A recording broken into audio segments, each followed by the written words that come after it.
Pois é, uma situação muito grave, né? Você vê que a criança aí teve complicações sérias por conta dessa mudança de medicação, por conta da alergia, não é?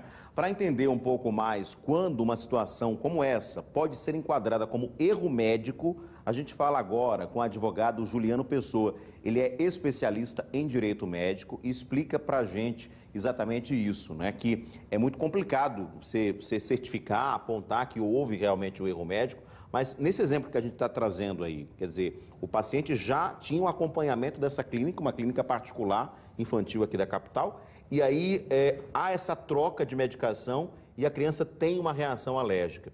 Isso pode ser considerado, doutor Juliano, boa noite, um erro médico? Boa noite, Edson. É uma satisfação mais uma vez.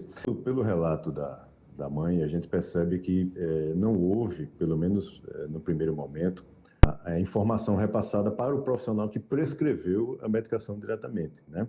Ela buscou um serviço de emergência e lá não foi constatada essa alergia, né? Se conteve ali a questão da temperatura, mandou a criança para a residência novamente e aí o caso continuou avançando e agravando.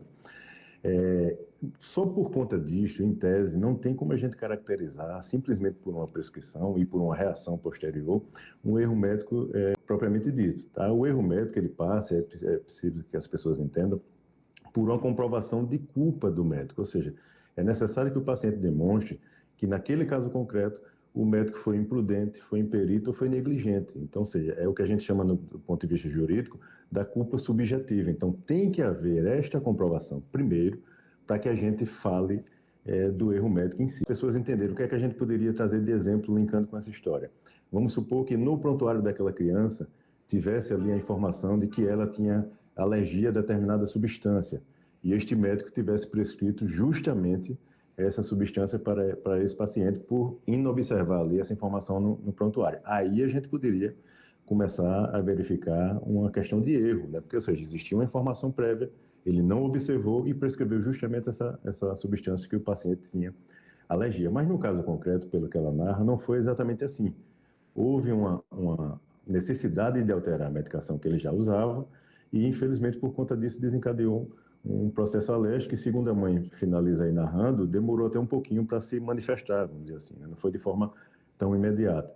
Então, de fato, ficaria difícil da gente, só por conta disso, já caracterizar o erro médico. Agora, a desassistência posterior, ou seja, se essa mãe procura esse profissional que assiste essa criança há anos e ele se nega a dar qualquer tipo de assistência a ela para tentar sanar o problema que se instaurou, aí, de fato, isso aí não pode acontecer, porque ele estaria desassistindo. Então é importantíssimo você ter essas informações. Então, assim, se já era um paciente, né, que tem um acompanhamento constante, saber se no prontuário já tinha essa informação ou se essa alergia surgiu, por exemplo, só agora. Quer dizer, nem os próprios familiares sabiam que aquela criança tinha alergia a um determinado medicamento. Agora, se já estava no prontuário, e aí se enquadraria com a negligência, seria negligência o termo utilizado, doutor? Se o médico, né, mesmo sabendo ou não observando esse prontuário, prescreve um medicamento que o paciente não pode tomar. Nesse caso, seria. Exatamente, porque ele deveria, né, por obrigação, observar o histórico deste paciente que está ali posto no prontuário para verificar justamente isso. E além de olhar o prontuário, ele teria que também abordar a família, né, a mãe, os pais, perguntando se existia alguma ciência de alergia no caso concreto daquele paciente. Então, nesse caso, sim, se houvesse essa ciência, né, já ali documentada, de alergia a determinada substância, e o médico ainda assim prescreve, então, ou seja, ele foi de fato negligente, ele não observou ali o que deveria observar antes de realizar a prescrição. No caso concreto, não é o que ela coloca, né, porque essa é a grande distinção, tá? Quando a gente fala de um hospital, por exemplo, que existe algum erro ali no caso concreto, quando o paciente está internado, seja de que profissional for, a gente está falando aí de uma questão objetiva no caso do hospital. A responsabilidade do hospital é objetiva, ele responde por todos aqueles profissionais ali que estão dentro da instituição. No caso do profissional, que é o que a gente trata aqui, para enquadrar um erro médico do profissional médico, você precisa demonstrar, no caso concreto, e aí a gente teria que analisar.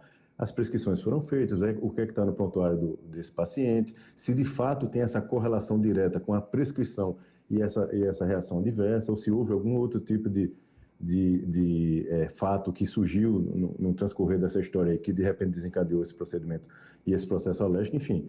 é preciso analisar com muita calma, porque não é tão simples assim a gente atribuir. É fácil da gente compreender, né, a dor de uma mãe, a surpresa dela de não saber como é que lidar ali com a situação e automaticamente querer que alguém a ajude, né? O que a gente vê é um pedido de socorro e aí, neste caso, eu volto a ressaltar, os profissionais não podem simplesmente se negar a atender essa mãe porque surgiu um problema após essa prescrição. Ele deve sim assistir, se não é ele, por questão de especialidade, que irá tratar o problema, ele indique essa mãe, recomende um profissional, seja um dermatologista, seja um clínico geral, enfim, qual é o médico, um alergista, qual é o médico que ela deve procurar para poder sanar o problema que se instaurou aí depois da prescrição dele, mas ele não pode simplesmente ignorá-la. Isso aí, de fato, não pode acontecer. E é importante também saber as informações da clínica, né? Uma clínica particular, ela pagou realmente para ser atendida, então o mínimo é assistência, realmente, como o senhor falou também. Agora, doutor, só para a gente finalizar, só para dar um exemplo claro para quem está nos acompanhando, saindo desse exemplo que nós estamos trazendo, no caso de uma cirurgia, né? E aí acontece, por exemplo, uma complicação, um problema. Nesses casos, por exemplo, onde acontece um erro médico na sala de cirurgia, por exemplo, isso é mais fácil de ser comprovado ou também tem que se observar todo o histórico, exames e etc., para se entrar, por exemplo, com uma ação contra um médico ou contra um hospital? Veja só, a medicina não é uma ciência exata, né? Esse aqui é o grande detalhe. Cada ser humano reage de uma forma diferente em cada procedimento cirúrgico, medicamento, enfim. Então, existem reações que são relativamente esperadas pela ciência, né, pelas evidências científicas. Então, podem existir algumas reações de determinado procedimento que são esperadas. Então, nesse caso, a gente não pode atribuir diretamente que houve um erro médico porque houve uma reação adversa. E aí é sempre importante que se analise. Então, se o paciente se sentiu lesado e acha que houve algum erro, algum equívoco do profissional na condução daquele caso, o que é direito dele? Solicitar à instituição o prontuário médico, que o prontuário é do paciente, não é do médico nem da instituição. Essa instituição tem o dever de guarda, mas o paciente tem todo o direito de ter uma cópia. Então, ele solicite um prontuário, busque um profissional especializado na área para analisar isso com calma, verificar se os protocolos, a medicina é baseada em protocolos, se os protocolos de atendimento foram seguidos pelo profissional, se todas as etapas foram seguidas, conforme as evidências científicas. E aí, se tudo isso correu bem e não houve nenhuma intervenção direta do profissional, de fato ficará difícil de você colocar naquele caso concreto que houve um erro médico. Mas, se houve alguma falha na prestação desse serviço, ou seja, se o profissional não observou alguma conduta ali no pré-cirúrgico que ele deveria observar antes de colocar o paciente na cirurgia propriamente dita, e ele pulou esta etapa e isso causou um dano direto com esse resultado negativo, aí sim a gente começa a demonstrar, no caso concreto, que houve um equívoco e certamente aí é mais do que justo que o paciente busque a reparação desse dano. Mas sempre tem que haver essa análise prévia para poder se atribuir o erro do profissional. Se houve, tanto o profissional como o hospital, como você bem destacou, responderão por isso e o hospital responde objetivamente. Ele só terá que demonstrar o nexo de causalidade que nós chamamos, que aconteceu naquele momento enquanto ele estava internado e o hospital é responsabilizado diretamente por isso. Ele que veja internamente qual foi o profissional que teve culpa. Perfeito. Doutor Juliano, muito obrigado pelos seus esclarecimentos, né, por traduzir também essas linguagens médicas, técnicas, né, também do direito aqui na nossa cidade. Uma boa noite para o senhor. Obrigado, viu? Boa noite, obrigado.